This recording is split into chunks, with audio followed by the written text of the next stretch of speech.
Hey guys, welcome back to another video. And in this video, I'm going to show you how to fix your problem, which is when you're installing Windows from a bootable USB, you couldn't find your drives. And this is normal.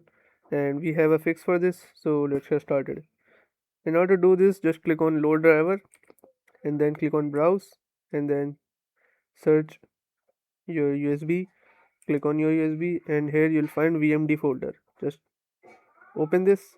If you don't see anything here, just uncheck this box and you'll find these here.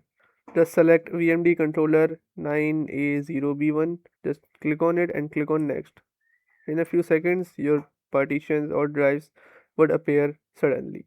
So yes, this is how you can fix your problem. If your problem still occurs, make sure to comment down below so we can bring a detailed guide on this video.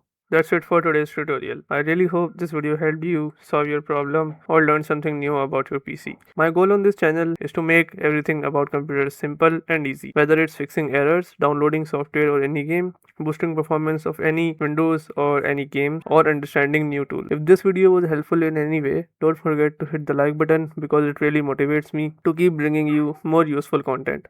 And if you're new here, make sure to subscribe and turn on the notification bell so you never miss any future tutorials, tips, and PC fixes. Also, if you're facing any issues or have any questions related to computers, Windows, software, or anything technical, drop them in the comments.